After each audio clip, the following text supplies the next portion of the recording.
Wāhui, Rua Tukoma Iwa or Piri. Welcome, greetings and welcome to our meeting for Tuesday, the 29th of June.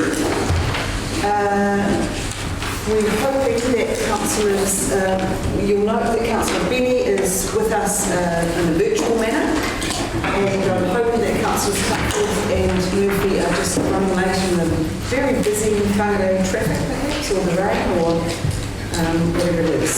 So I'm going to ask Councillor Cockerello to open our meeting with a karakia. If you'd like to be here, you can. Dear Heavenly Father, thank you, Lord, for us today. Thank you, Lord, for the work that you put in front of us. Thank you, Lord, for helping us to be able to be here on time at the meeting. And Lord, may you look after those who are still travelling and help us to make the decisions that you want us to make. In your precious and loving name. Amen. Thank you, Councillor Cockerello. Councillors, just a housekeeping matter. We do have the supplementary agenda which was distributed. It is additional information to the NECT trustee reappointment and update on new trust. So hopefully you've got that information as well. All of the other items on our agenda are as printed in the agenda. So we have no apologies. I am disappointed that councillors Cutcliffe and Murphy are not in the room. There you go. Made it. Sorry. Time to settle. The first item on our agenda today is item 4.1, the Three Waters Reform Council's next steps. And Councillor Deputy Mayor Innes is indicating he has a motions to move today. Councillor Innes. Thank you, Your Worship. Carolyn, would it be possible to circulate? We do have an amended recommendations that Councillor Innes will be moving, and they're being distributed now. So I'll wait till that's...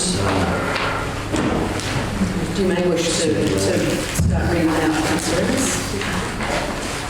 I'll wait till it's...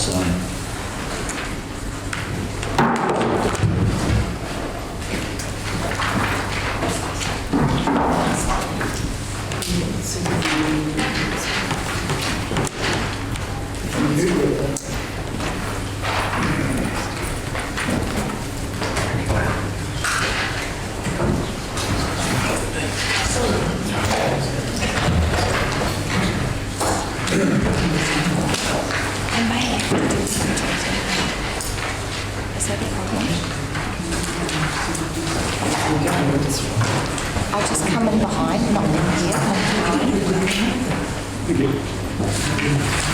Councillors, we do have a member of the media present with us, Senora from RNZ, and she's asking permission if she can bring the microphone within your mouth shot. But I do need your permission for that because it can, I'm aware that it can be disruptive. We also have Councillor Benny, and we're getting another table for our member of the media so that she can be at the back of the room as well.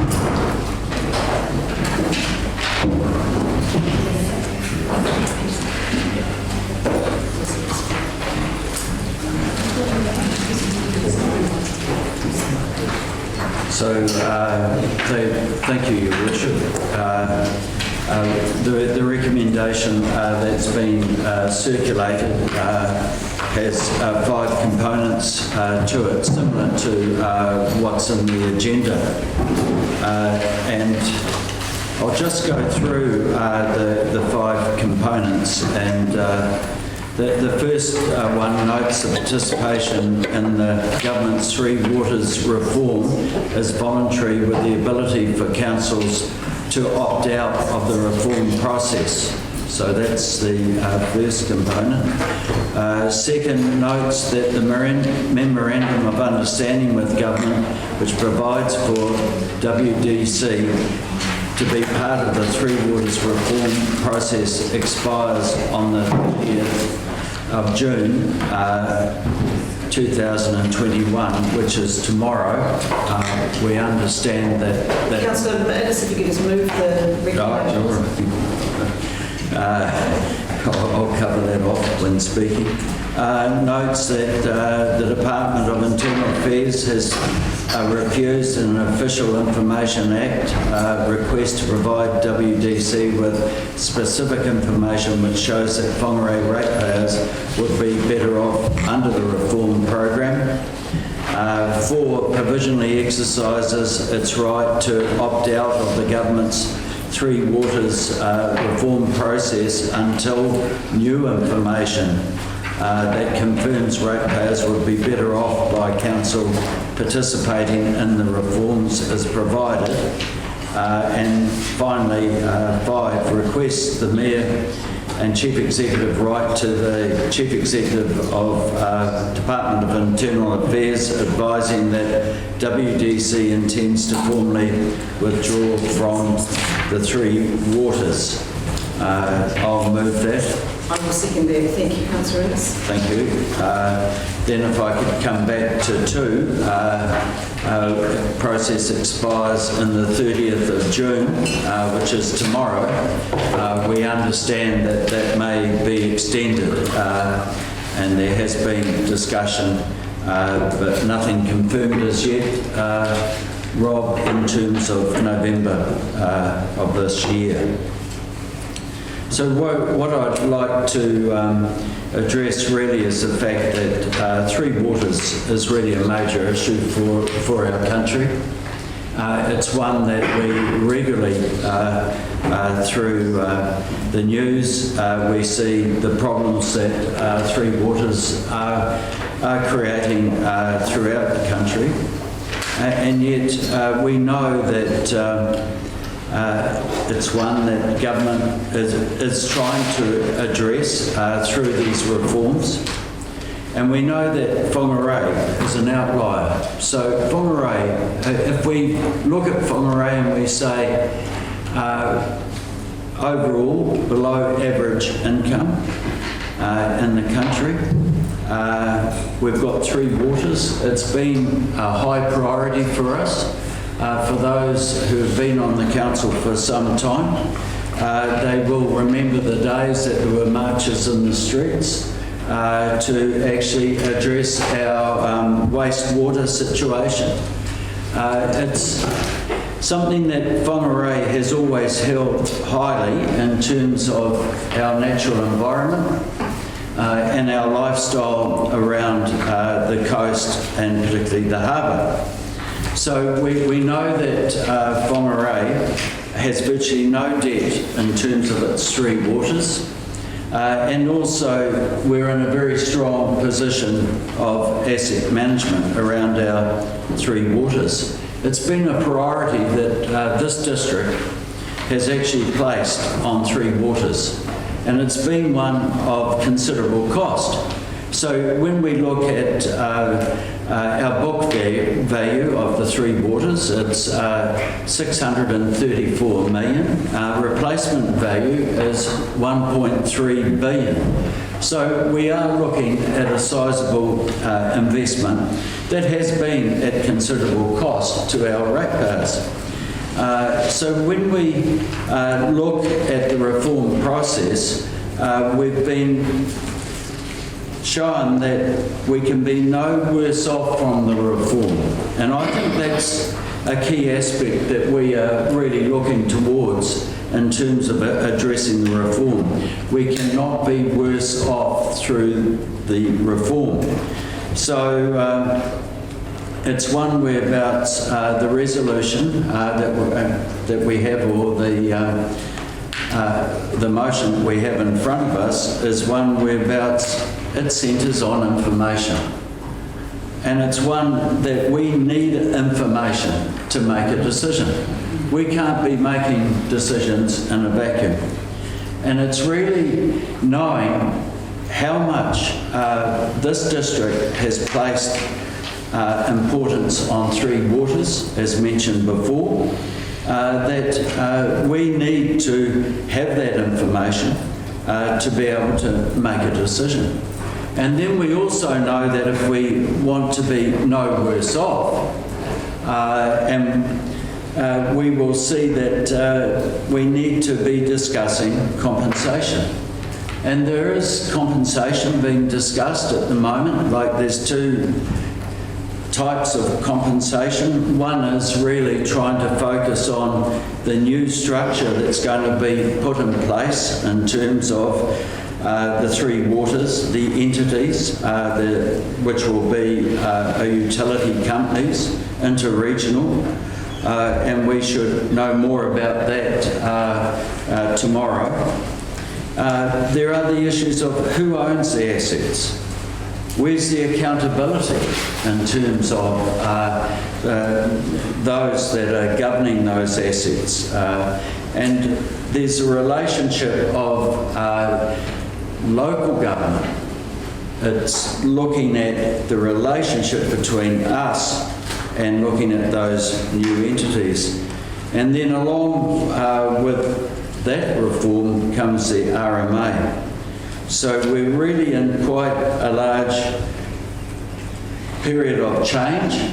That Three Waters is also involved in many ways with the reform in terms of the RMA, but also local government has set up the review of local government as well. So really what we have in front of us today in terms of the motion is one that we need better information, or actually we need information to be able to make a decision. So it's with that, Your Worship, that I feel that we are making a stand, but it's provisional. We receive that information and then we're able to negotiate. And we need to negotiate for our ratepayers and our residents that have placed a high value on the Three Waters. Other districts have not placed its higher value on it. And we just need to have total equity throughout the country in terms of ensuring that we're no worse off. Thank you. Thank you, Councillor Ellis. So open for debate. Councillor Peters. I endorse the motion. I think that we should not be disadvantaged, or we should not be disadvantaging our ratepayers just because they have been we have been good guardians, the council have been good guardians of this asset. And as it is now, we're taken to the wire. We're right at the wire and we still don't have any information. So I'm happy to endorse Councillor Innes's motion. Councillor Peters. Councillor Cooper. Just a question, Your Worship. I think I heard Councillor Innes say that we have been told that the provision to opt out may be extended. So even though we have a memorandum of understanding which expires on the 30th of June, we've been told that we perhaps will have longer in which to opt out. Is that not in writing, or is that accurate, or can you just give some clarification around that? Thank you. I'll just ask Rob to update us on that. Good question. Thank you, through you, Madam Chair. The Cabinet paper of December last year talks about Council making decisions in, quote, late 2021. And there's also a timeline which shows Council's making decisions in late 2021. So that's after, obviously, the memorandum of understanding expires. Can I have a follow-up question, Your Worship? Have we directly asked the question to them?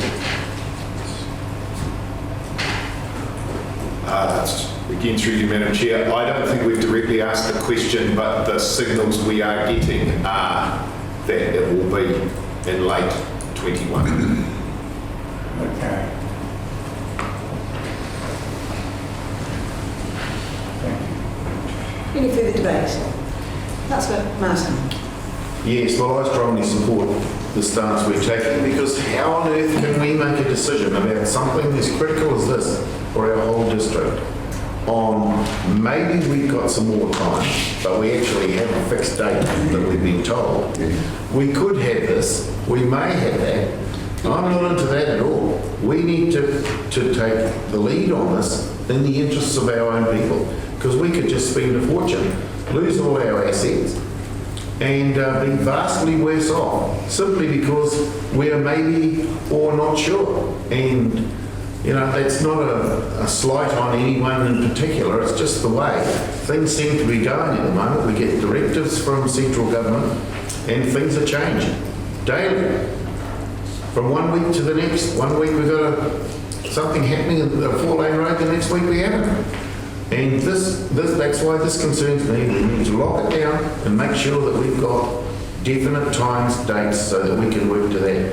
I'm more than happy with this motion today.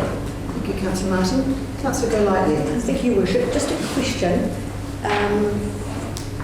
Have we been formally refused this information, or has it just not been forthcoming? Through you, Madam Chair, it was formally refused. It's in the your agenda package. Councillor Cockerell. Just for a point of clarification, Your Worship, there's lots of talk of compensation. Has actually the Ministry, or so DIA or central government actually implied or actually physically stated that there would be compensation? I think the word compensation, it would be better to describe it as a package. There has been discussion through the working groups for a package. So I think that's probably a better word to be using.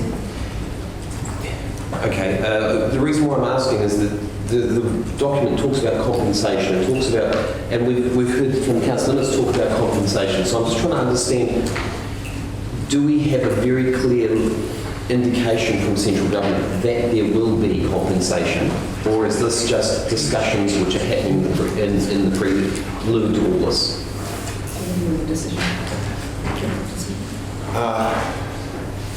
So I am aware that there are discussions around a package, and there has been, I think, ministerial comment to the fact that no council will be worse off. But I think they prefer not to use the word compensation, because the argument is that the assets are currently publicly owned by ratepayers, that in the new entity the assets will also be publicly owned, and they don't necessarily refer to that as a compensation thing, so they're referring to it as a package. It's a subtle wording differentiation. Your Worship, if I'm allowed to say, I will. While Councillor Innes's motion quite clearly states that there is an intention to opt out, I personally would have been a little bit stronger, because I have no clear indication of compensation. Nothing clearly stated by central government. I have no factual information to say that our system is worse off or better off than anywhere else. And for a government to turn around and say to me, oh, you're going to be better off, where's the evidence of that? Where's the proof of that? Where's the facts that they're actually saying? And why can a central government provide mass media against a council?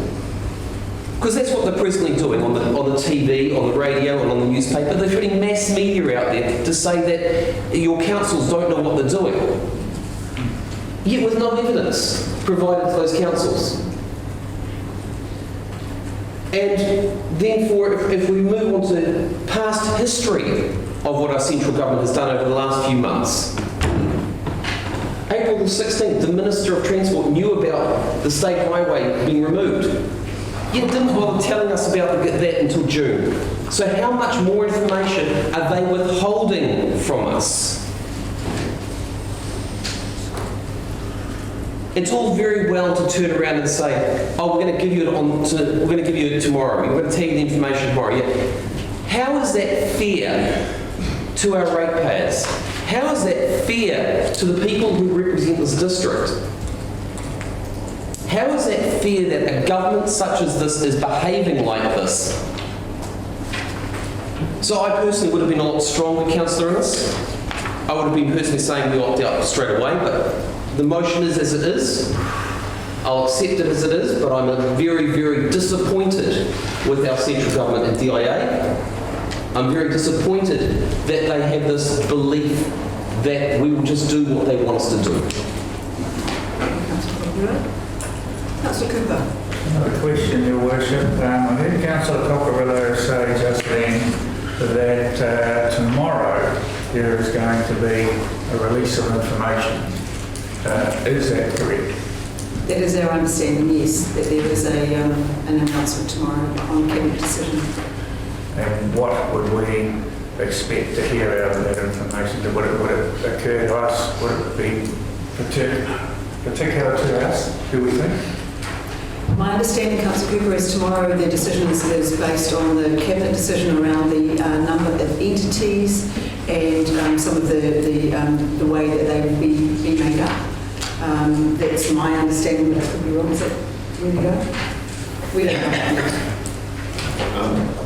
So I understand that data on councils is likely to be released soon, so that could be within it as well. There is I think it's embargoed till 10 o'clock tomorrow, so we'll know by then. So just, can I have a follow-up question, Your Worship? So it sounds like tomorrow we're going to find out how many entities that they are proposing and where our council would sit within those entities and potentially where we are placed in terms of being put off or not tomorrow. So I guess a logical question, follow-up question if I may, is why would we make this decision today? It's entirely up to you to use your best judgment as to whether or not you want to support the decision today. It's your choice. That we bought this because of the expiry of the MOU tomorrow. Thank you. Mine's a question. Councillor Peters. Follow-up question of Chief Executive through the Chair. When you talk about in public ownership, so currently it's owned by the public ratepayers in this area. If it went into a pool, it would be owned by all New Zealanders, wouldn't it? It would, yeah, what would it look like? Councillor, sorry, I don't know the answer to that. Government has talked about public ownership. How that ownership would set up isn't yet implemented for the public. I don't think government makes a distinction between ratepayer and taxpayer ownership to the same extent that we do. And it could be, yes, so I don't know the answer. Thank you. Councillor Cuthberts. Just another question from me regarding the recommendation 3 in terms of the refusal by DIA. In the report it says the reason was it did not seem to meet the good faith obligations on LR. Can anybody shed a bit more light on the why we refused the information about our situation?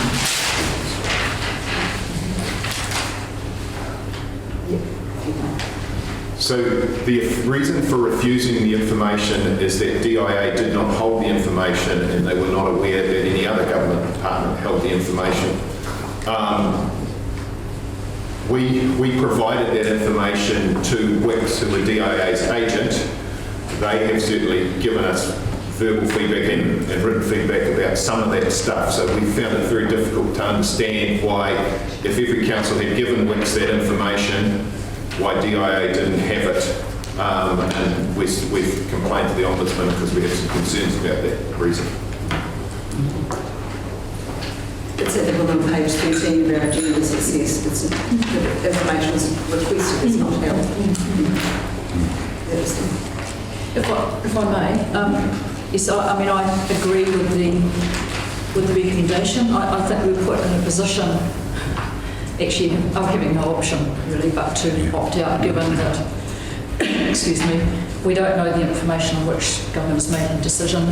Whangarei is in a particularly good situation in terms of how we've handled our 3 waters, which I'll just say for members of the public who have no idea really what 3 waters means. about drinking water, stormwater and wastewater, lots of people don't understand, and they are, as Councillor Cockerillo, seeing the ads on TV, which look highly fascinating and really, really nice, but they don't really understand what's at stake here and the amount of money that we've invested from our ratepayers into that asset. So I think given the lack of information that we've had back, we have nothing else we can do but to opt out at this stage. It's just unfortunate or oddly timed that information is being released tomorrow. So I support the recommendation. Any further debate? Councillor Reid.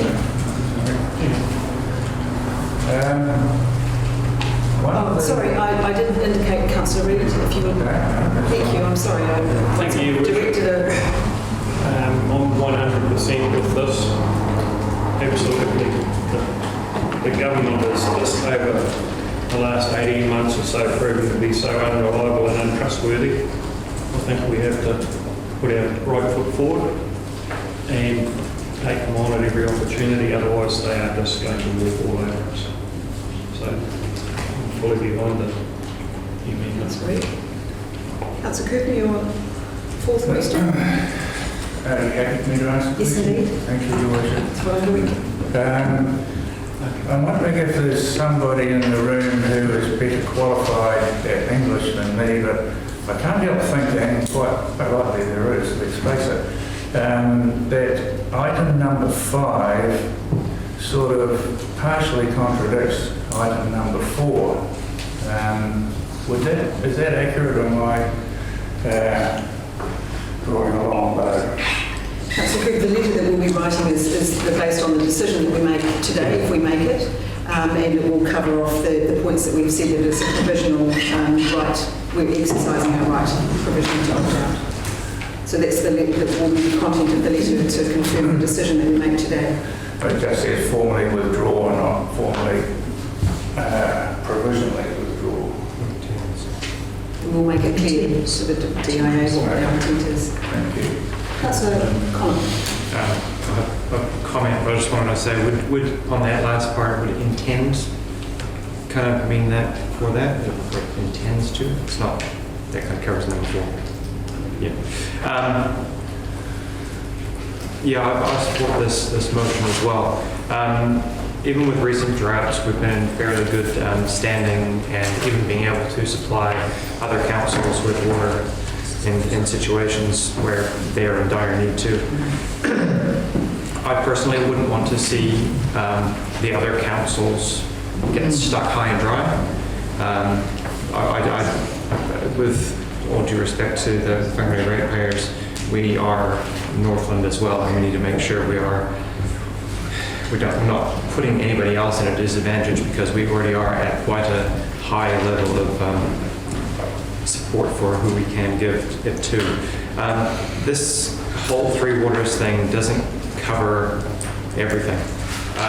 The issue of quality from water tanks as well, which isn't really covered within this because it's the main supplies, which we've had highlighted in the past as well. It's not going to address everything. And I also agree we can always improve better with wastewater and whatnot, but we are in a reasonable stand at the moment. Especially with the fact that we have little to no debt on any of this infrastructure.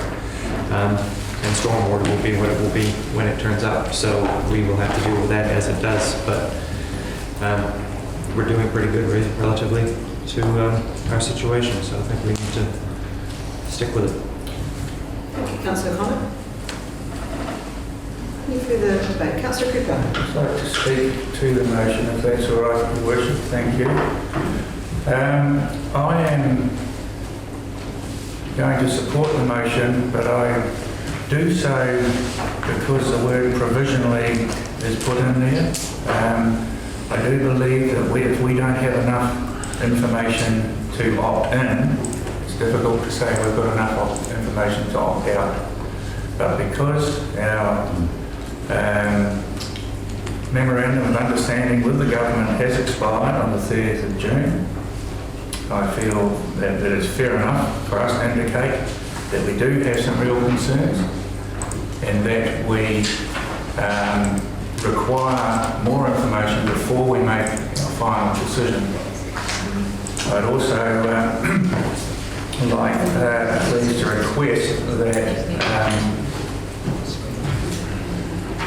I'm sorry, Councillor. Carry on. Are you listening? Yeah. Just checking what's up. I'm going to ask that something be noted in a minute, so I'll wait till Karen is ready. And that be that we have agreed in this meeting that the word that our point 5 will be clear that it is a provisional opt-out at this stage.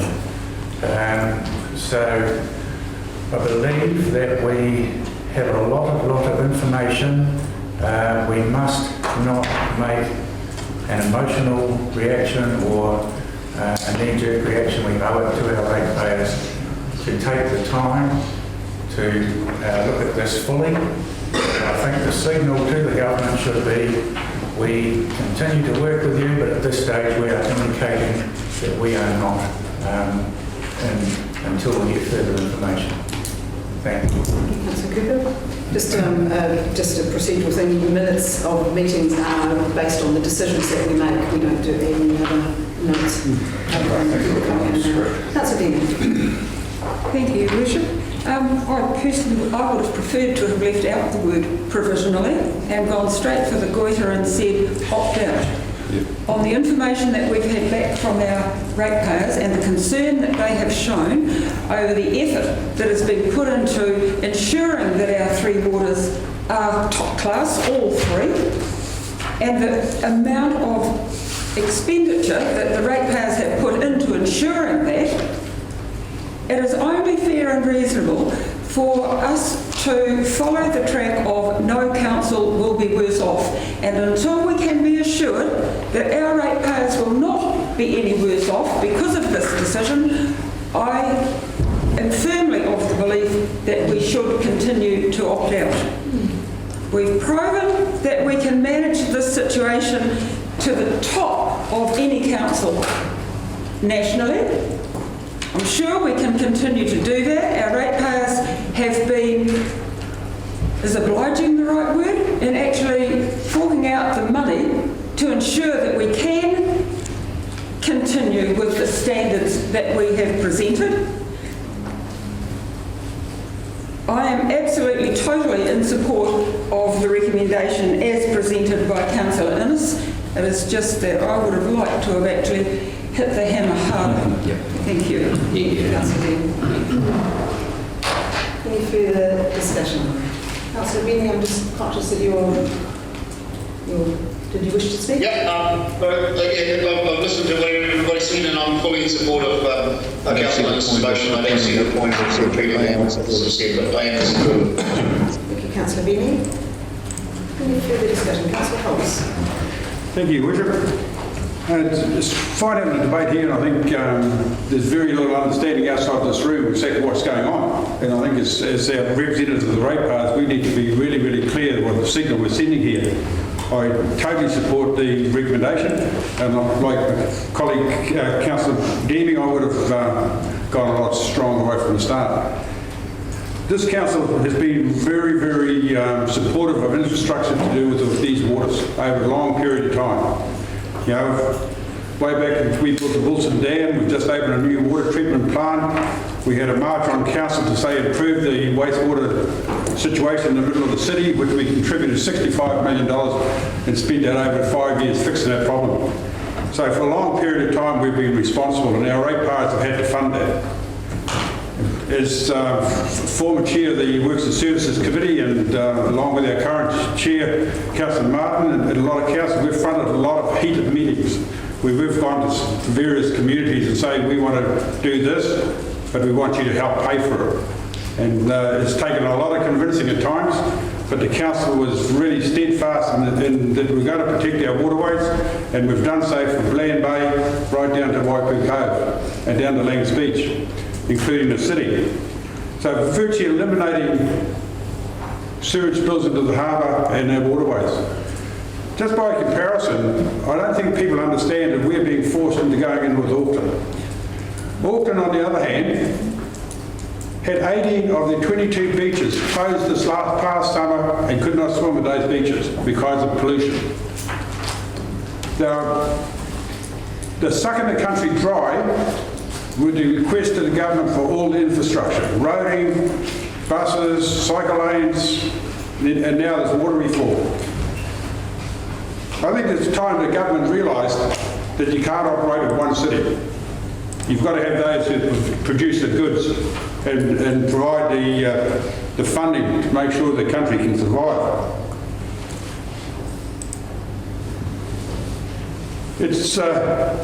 Our ratepayers have been patient. We as their representatives have been patient. Way back in February this year, we had a meeting with Minister Mahuta and we addressed this with her as Minister of Local Government. We're still waiting for the answers to those questions we put to her, and it's reinforced here, and I think this is the most alarming thing that I've seen since I've been a councillor.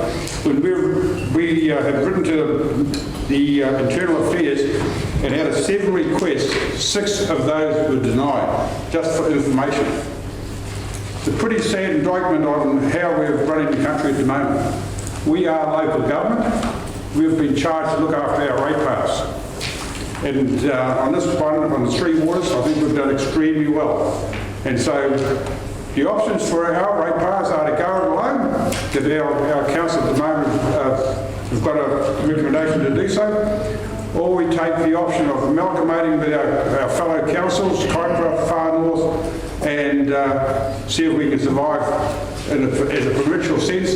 But if we go in with Auckland, we're going to be a bit player and we'll be forever requesting information, requesting dollars, and I think when you're outnumbered by that quantum, it's going to be extremely difficult for us to get infrastructure in the future. So I fully support the recommendation. Thank you. Thank you, Councillor Hobbs. Councillors, I will also be supporting the recommendations today. This was triggered by the ghastly events in Havelock North, where people died because of poor drinking water.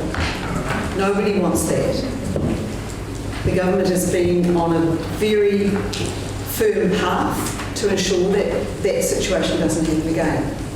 They've passed legislation which has set up an entity called Taumata Arawai, which is the regulator. That's a very sensible thing to have done and I applaud that. The other bills that they're looking at are the Local Government Three Waters Reform Amendment Bill, the Water Services Entity Bill. Now the Entity Bill is the one that will create the entities that will manage waters in future. We were beneficiaries of Tranche 1 of the opt-in program. We have used that money wisely, and we were always given the assurance that we could opt out. We are choosing to use that option today. We are choosing to opt out because of the factors that other councillors have been talking about. We stand on the shoulders of great governance in the past, looking after the assets with good investment for our people. We make decisions based on what's best for our district. So that is our obligation to do so.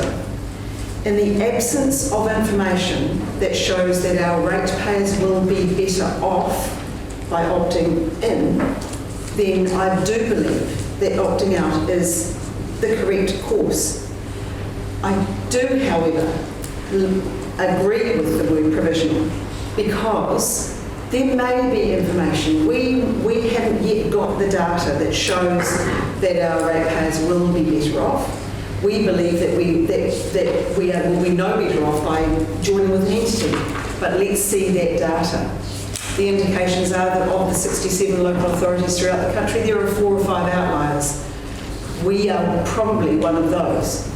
Let's hope we're top of the pops in that list of councils who have managed their assets well, have no debt, very limited debt across the assets, and that we have good asset management plans in place. We know the condition of our data to as well as we can. We still don't know the depth of some of our pipes we did the other day, but that's probably to be expected. So to join with an entity, as Councillor Hulse has pointed out, an entity will be with Northland and Auckland. Our neighbouring councils, Far North and Kaipara, as has already been pointed out, we help them out in their drought. We have been good guardians of our water's assets, both drinking water and wastewater. Stormwater at this point is still not really being referred to by government. It is those two waters with the reforms package. So today, we're in a position that we have given our information, our data for analysis. We're waiting on the analysis of that data by comparison with other councils, and therefore where we stand with the comparison of councils here. So, if tomorrow the data is released and it shows that we will be better off, we will exercise our right to opt back in. There is also the aspect of the potential for government to mandate this process. We don't know. We've always been told that it will be optional, and we're working on that, trust that that's the case. But it could be that in the future government mandates the process. We may be forced to join in with an entity. But I think it would be fair to say today that we would probably go screaming and kicking. But there could well be a package that makes it the expression no council worse off and all communities better off. That's the intention. If that's the outcome, then we probably would be wise to go with the process. But today, we don't have that information. So it is the prudent thing today for me to agree and support the recommendations as they have been put. Any further debate? Councillor Innes, you're right for a comment. Thank you, Worship. Just really following on in terms of your discussion, I feel that we can put our best foot forward on this, knowing with confidence that we're in a good position in terms of our three waters. And it's one where I see, I would disagree with Councillor Coccarello, the fact that I see that it's important that we work with government, that we show a willingness to sit down with government. It's an issue that's a lot wider than this district. It's one that is of considerable concern. It's one of the biggest issues that the country has to face in terms of infrastructure. And we are looking after our ratepayers. It's one where we're trying to keep options open. But in keeping options open, we're very much going to the table, sitting down and looking at the information that's provided. And on the basis of that, we can decide whether we want to continue or not. I think there will probably be incentive and there needs to be a package. And I look forward to those discussions, and maybe tomorrow there might be a light on the horizon. So with that, Your Worship, it's been a good debate. Thank you. The writer replies been had. I will put division. Call for division. Councillor Deeming has called for a division. Those in favour of the recommendations, please raise your hands. That is unanimous. Councillors, that brings us to item 4.2, private developer agreement, Torquay Park Plans and Playground Development. The recommendations are on page 39. Thank you, sir. Councillor Hulse is moving the recommendations that Councillor Deeming is seconding. And the Deeming Councillor. I'm so sorry. Even before you start. Councillor Hulse. Thank you, Your Worship. This moving recommendation, it draws parallel to what we've been trying to do in a lot of subdivisions, a lot of new developments, is to make sure that the local area benefits from that development. And our parks manager's got a good understanding of what's needed in the area, and it's recommended through a workshop, and that we go ahead with this. But it's development contribution is to add value to the development, and I think having these recreational areas will certainly help that to both people. Thank you, Councillor Thomas. Any further debate? Councillor Cuttle? What he said. No, I do think it's, I mean, as people know, it is a really, well, it's not even a growing area, it's now grown, I guess. And I think having this type of amenity is obviously needed. It's not just nice to have, it's actually needed in that area. But I also like the fact that it's a private development that's been funded in this way, and that it's something that the developer has themselves come forward with and has said, you know, we're prepared to do this. So no, I'm pleased to support it. It'd be really good for those people, the people up there who have a neighbourhood park. Councillor Ennis. Thank you, Worship. I feel that if we go to page 211 and we look at carry forwards in relation to DC's development contributions, I think that getting an amenity in like this in a subdivision at the time when the subdivision is being built is really what we need. And it's something that I'm hopeful that we look at this more and more, because I think with the growth that we're experiencing, we need to be actually undertaking good urban design that looks after those within our new communities. And of course, when we look at this and we look at the access to this, and it's access that can be provided for all ages. So I'm hopeful that we'll see more of these come through, Your Worship, to Council for approval.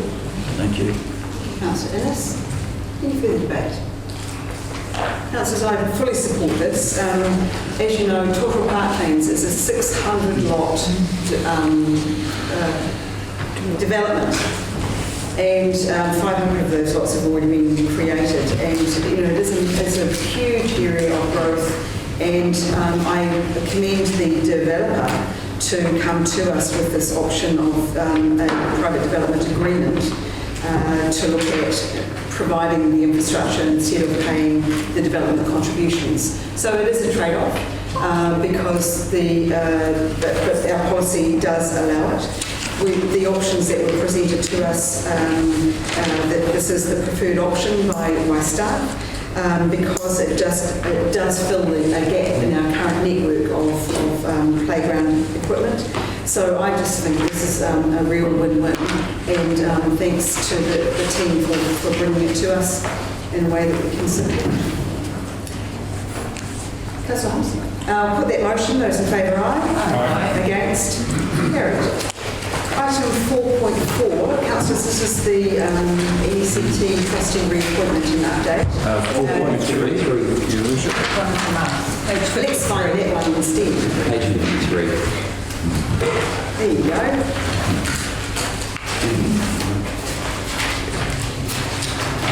Look at that. The easement over the local purpose Esplanade Reserve, Whangarei Heads Road. It should be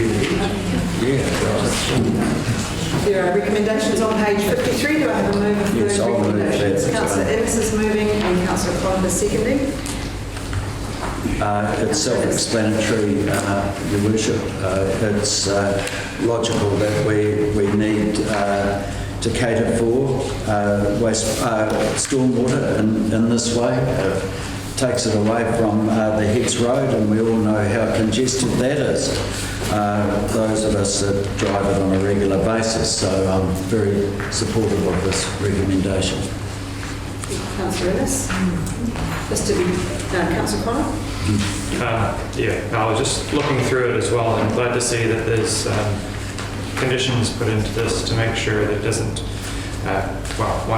reduce the visual impact of the area, but also it allows it to have the impact that the concentrated water will not do too much more damage to the cliff face, which is one of the issues we're facing around all of our high-risk areas. Thank you. Any further discussion? Seems to make a lot of sense to discharge stormwater to a local purpose reserve. If you're all happy with it, I'm happy with it. Any further debate?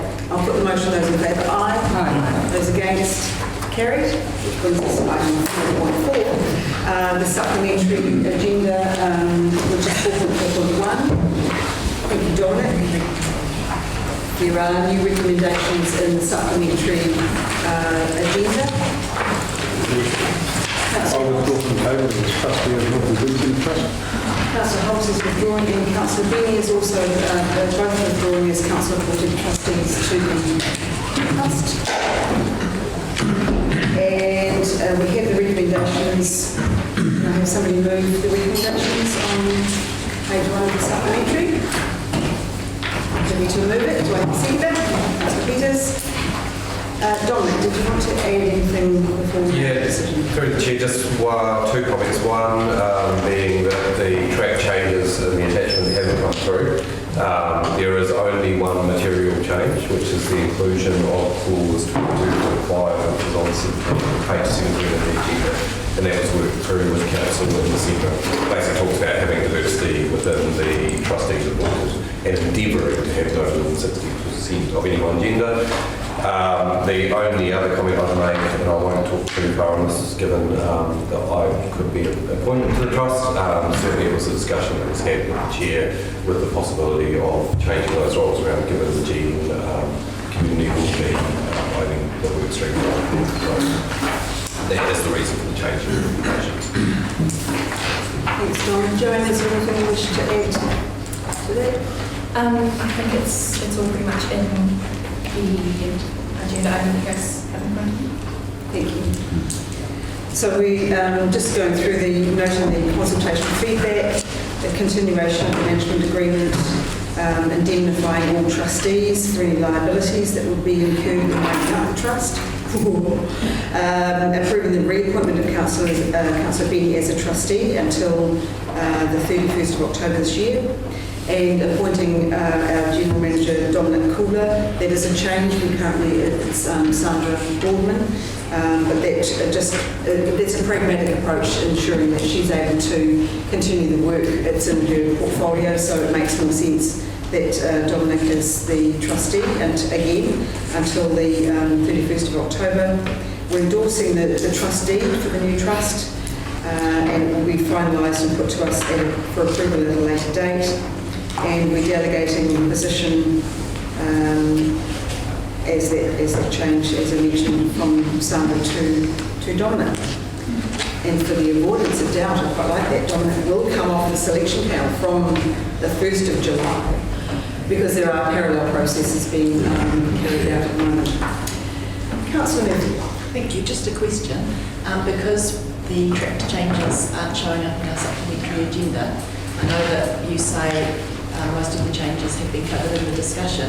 Were there any track changes that haven't been included in the discussion? So we can give you a copy of the track changes. I figured at this late juncture it might actually confuse things more than help. Most of the changes are around obviously the name, which hasn't been determined yet, the historic appointments for the trust, and updating the legislation to make sure that it's aligned to current legislation that's changed since 2010.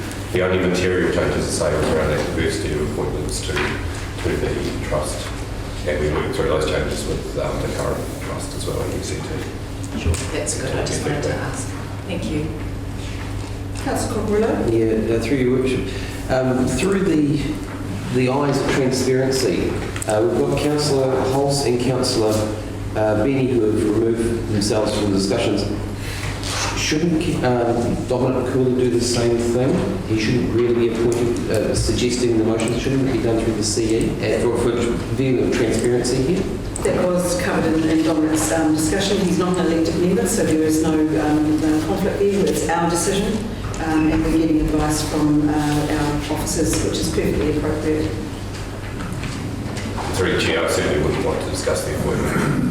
Discuss the technical work that's happened at this point, but I would discuss the appointment and You may be right. Thank you. Councillor Cooper. Thank you. I'm quite happy to support the recommendation. I just have one sort of side issue, if you like, and that is that in my time on this council, when I first arrived at the start of this term, the trust had been through a bit of a period, shall we say. And since that time, Councillor Hulse has taken over as chairman. It seems to have done very well by all accounts. And we've reached this stage, a lot of work has been put in. However, I don't see his name, like Councillor Benny's, going forward. Is there any, has that been considered, or can we enlighten on that, or not?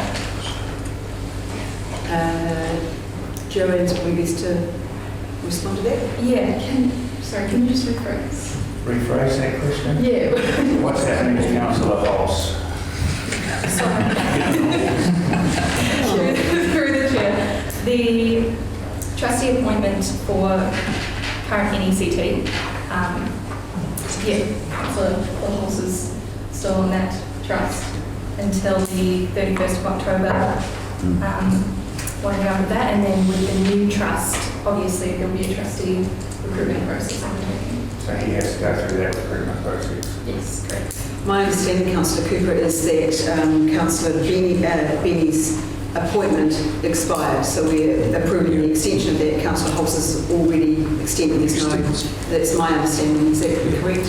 Yeah, so through the chair, this is reappointing the current NECT trustees, yes, and then the new trustees will be another agenda item at a later date for the appointment then. Any further debate? I'll put the motion. Those in favour, aye. Aye. Against? Sorry, I'm abstaining. Councillor Cutforth is abstaining, and you wish that to be reported. Councillor Cutforth. Item 4.5, our sensitive expenditure policy. We don't have to we've got the recommendations on page 63 that Council received the information, adopt the sensitive expenditure policy, authorise the CE to make any amendments, and based on the recommendations received from Audit New Zealand, this part of I'm to actually know I'm involved in this. Can I have somebody move that recommendation? Councillor Connor. And a seconder? Councillor Murphy. Councillor Connor, anything? It's logical to do. It's making sure that we are responsible with the money that we have and have the ability to use. With the discussions, we've got several minor changes with regards to credit card use, alcohol, traveling expenses, and whatnot, and it's logical to see these type of things be adjusted. Any further debate? Not, I'll put that motion. Those in favour, aye. Aye. Against? Carried. Thanks, Ian. Item 4.6, the amendments to the speed limit bylaw 2019, recommendations on page 83 of our agenda. And recommendations are that the council in its capacity as road controlling authority, pursuant to section 22AB, 1D of the Land Transport Act, make the amendments as set out in attachments 1 and 3 to our speed limit bylaw with effect from the 1st of August 2021, and 2, authorising our Chief Executive to correct any errors that were in the document. Do I have a mover for those recommendations? Councillor Benning is moving. Thank you. And a seconder? Councillor Connor. Councillor Benning. I'm happy to move this motion, and hopefully that will mean that the signs that are erected and got covers over them will be available for the public to admire any minute, because we keep getting, keep getting hit with questions from the public as to when are you going to unveil those signs. So well done, guys. I'm happy that this is finally coming to a conclusion in these areas anyway. Thank you, Councillor Benning. It does make so much more sense to have schedules to our bylaw and so on. Is there anything you wish to add, Sean? Only, Your Worship, only that this is the implementation of the, we have got a lot of inquiries in regard to covered up signs, and that's because we have to match the signs with the legal process, and the feedback that we are getting has been positive. Excellent. And just bearing in mind that this is for Waipuru, the Ruakaka Monterey Point area, Marsden and Vinegar Hill. Those reviews were processed. Councillor Kokorila. Yes, through you, Chair, a question. It's a technical question. It's relating back to the statement that the council is the road control authority. What happens when the council no longer becomes the road control authority? What then is responsibility? Goodness gracious me, that would be a major amendment to the Land Transport Act. 1988. Wouldn't surprise me, Your Worship. I don't think that's on the... As long as we're not left worse off. And our ratepayers are better off. Any further debate? No, I'll put that motion. Those in favour, aye. Aye. Those against? I think the Chief Executive is aye. Carried. Item 5.1, page 211 of the agenda, the financial report for the 11 months ending 31st of May 2021. Thank you, Alan. The recommendation is that the council notes the operating results for the 11 months ending 31 May 2021. Do you want to move for that recommendation? Well, I'm going to move it, and Councillor Dean is seconding. And just for clarification, we would normally have these in our council meeting agenda last week, but that was a very full agenda for the adoption of the long-term plan, etc. And because we were having this meeting on the 29th, we brought these financial items to this agenda, just to be clear about the purpose of that. So, any debate? Councillor Holmes. Your Worship, on page 211, under the second bottom paragraph, said flood damage resulted in forecast unbudgeted roading repairs expenditure of just under $4 million.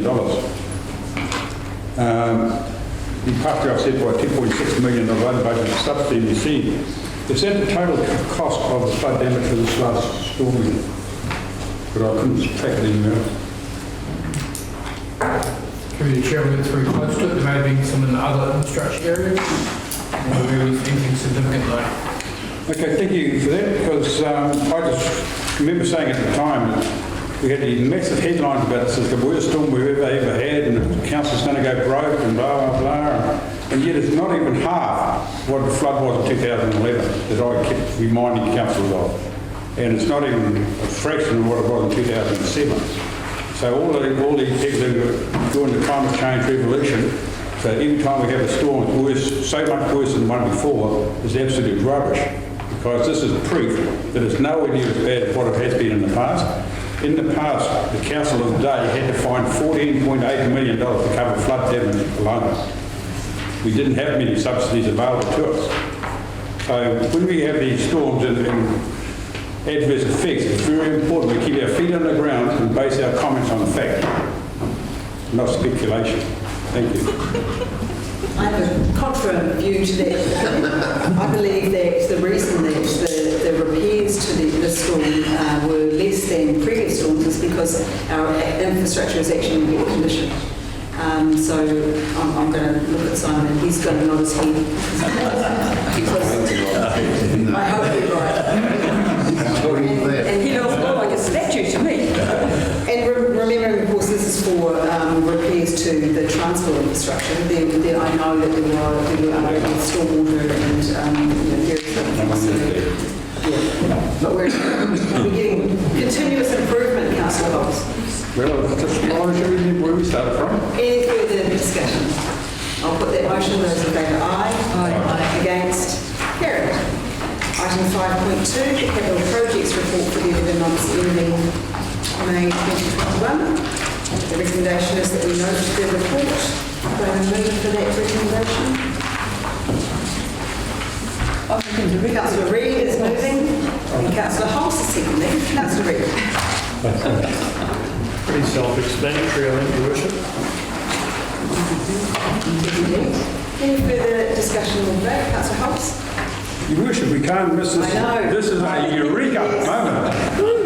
It's the first time our cumulative project expenditure has actually topped the graph. And like I said last month, I said I'd have a close scrutiny of this agenda. And I think someone might have got a little bit carried away and just put a little red line just above the budget line.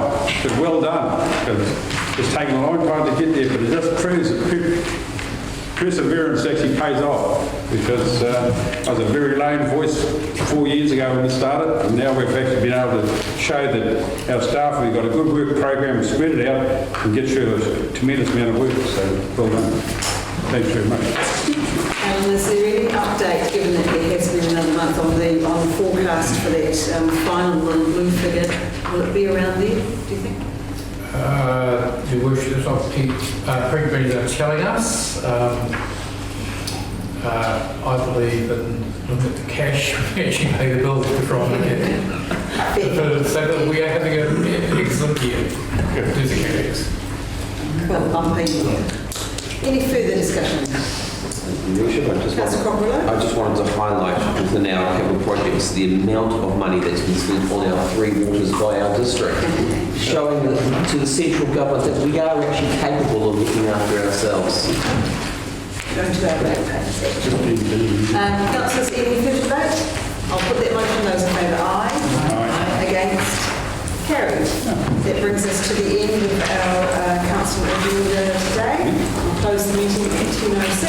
Thank you all for your participation. And thanks, Councillor Benny.